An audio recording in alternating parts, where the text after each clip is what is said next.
बिस्मिल्लाहिर्रहमानिर्रहीम। अस्सलाम वालेकुम नाज़रीन, मेरा नाम ज़ीशान साबिर है और आपका शुक्रगुजार हूँ कि आपने ये वीडियो देखने के लिए वक्त निकाला। नाज़रीन, आज की इस वीडियो में दो अहम खबरों के मुताबिक बात करेंगे। पहली खबर इमरान रियाज खान के मुताबिक है। जैसा कि आपको पता है कि उनको गैर कानूनी तौर पर अगवा कर रखा है कुछ लोगों ने, जो कि मालूम नहीं नामालूम अफराद उनको अगवा कर रखा है। उसके मुताबिक आज उनकी समाअत थी लाहौर हाई कोर्ट में, उसके मुताबिक बात करेंगे क्या डेवलपमेंट्स हुई। उसके अलावा दूसरी बात करेंगे तहरीक लब्बैक के मुताबिक। तहरीक लब्बैक ने लॉन्ग मार्च का बिलाखिर ऐलान कर दिया और आज उनका लॉन्ग मार्च उनका शुरू हो जाएगा। ये क्या कहानी थी लॉन्ग मार्च की, ये कब की कहानी है, कब शुरू हुई, कहाँ तक पहुंची, पेट्रोल की प्राइस तब क्या थी अब क्या है, इस सब के मुताबिक बात करेंगे। लेकिन पहले बात करते हैं इमरान रियाज खान के मुताबिक। नाज़रीन, पिछली समाअत में आपको याद होगा कि जज साहब ने हुक्म दिया था आईजी पंजाब को कि आपको मैं सोमवार तक का वक्त दे रहा हूँ, आप इमरान रियाज खान को बाजियाब करवा कर 9:30 बजे तक अदालत में पेश करें। आज अदालत में वो पेश हुए। इमरान रियाज खान के वालिद साहब, उनके वकील की टीम अदालत में मौजूद थी। जज साहिब आए, आईजी पंजाब इमरान रियाज खान को लाए बगैर ही अदालत में पेश हुए। अदालत में उनको रोस्टर में बुलाया गया और उनसे पूछा गया, जी क्या प्रोग्रेस है। पिछली समाअत में एक पता खिला था वकीला ने इमरान रियाज खान के। पुलिस का कहना था कि उन्हें इमरान रियाज मतलूब नहीं और ना ही उनके खिलाफ कोई मुकदमा दर्ज है पंजाब में। तो वकीला की टीम ने एक सीसीटीवी फुटेज पेश की जिसमें वो इमरान रियाज खान के घर पर रेड करती है पुलिस और वहाँ पर उनका तोड़ फोड़ करती है और घर की सारी तलाशी लेती है। तो वकीला की टीम ने कहा कि अगर आपको वो मतलूब नहीं था तो फिर आपने उनके घर पर रेड क्यों की। इसका जवाब देते हुए आज आईजी साहब ने कहा कि वो जो गाड़ियाँ थी, उन्होंने कहा इस पर हमने इन्वेस्टिगेशन की है, तो वो जो गाड़ियाँ थी वो यकीनन पुलिस की थी, लेकिन वो लोग पुलिस के नहीं थे। उन्होंने कहा किसी एजेंसी ने हमसे मदद मांगी तो हमने उनको गाड़ियाँ दे दी, लेकिन वो लोग हमारे नहीं थे। वो एजेंसी कोई भी एजेंसी का नाम तो नहीं उन्होंने लिया, वो एजेंसी कोई भी हो सकती है। पाकिस्तान में बेशुमार एजेंसीज काम कर रही हैं जो हुकूमत के अंदर हैं। इसके बाद मजीद जब अदालती कार्रवाई शुरू हुई तो चीफ जस्टिस साहब ने और आईजी पंजाब साहब इनके दरमियान जो मुकालमा हुआ, वहाँ पर जो बातचीत हुई, वो रिपोर्ट किया वहाँ के मुकामी सहाफ़ियों ने, वो आपको पढ़ कर सुना देते हैं।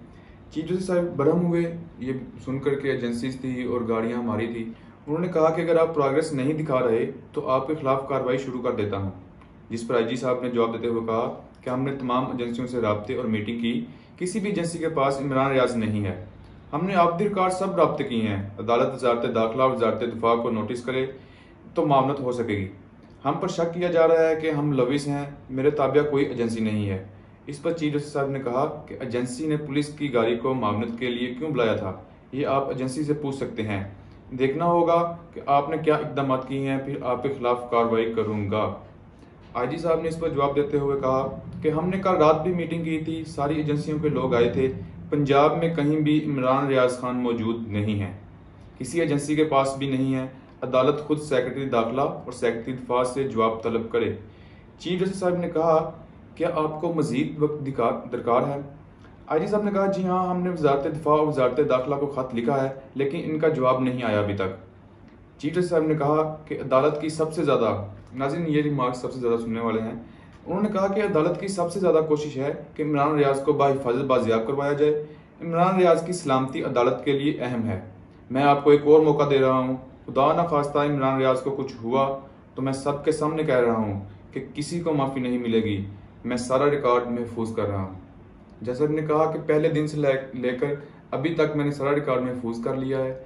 जो भी इसकी जद में आएगा, अगर इमरान रियाज खान को नुकसान पहुंचाया गया तो जो भी इसकी जद में आएगा उसको वो खमियाजा भुगतना पड़ेगा।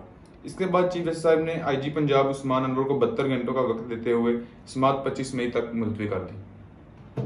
अब नाज़रीन 25 मई को दोबारा समाअत होगी। 72 घंटे का मजीद वक्त दिया गया है आईजी पंजाब को, मतलब पंजाब पुलिस को। देखते हैं इसमें क्या बनता है। लेकिन यहाँ पर एक और भी साथ में खबर है कि मियाँ अली शफाक, जो कि इमरान रियाज खान के दोस्त भी हैं और एक जाने माने वकील भी हैं, वो मुल्क से बाहर थे। माजी में भी जब गिरफ्तार हुए इमरान रियाज खान 2 दफ़ा, तो उन्होंने ही उनकी रिहाई करवाई। तो वो मुल्क से बाहर, तो उन्होंने वापस आने का ऐलान कर दिया है। उन्होंने अपनी एक ट्वीट की, ट्वीट में आपको पढ़ के सुना देता हूँ। मियाँ अली शफाक साहब ने कल गुज़श्ता रोज़ मतलब इतवार को ट्वीट करते हुए कहा कि कल की अदालती कार्रवाई में इमरान रियाज के वकीला की तरफ से सरप्राइज का इंतजार करें। कल का दिन केस में बहुत कुछ सामने लाने वाला है, वरना मंगल तक कार्रवाई गई तो सरप्राइज मंगल को मैं खुद दूंगा। मतलब सोमवार की रात को वो पाकिस्तान में वापस आ रहे हैं। उनका कहना था कि उसके बाद जब भी समाअत होगी तो मैं खुद वो सरप्राइज दूंगा। पुलिस और जेल पुलिस की जालसाजियों का मंतकी अंजाम इंतहाई करीब है, सबूत तैयार हैं। तो नाज़रीन देखते हैं, अब 25 मई तक मियाँ अली शफाक साहब भी वापस आ जाएंगे और पहले से भी वकीला की टीम काम कर रही है।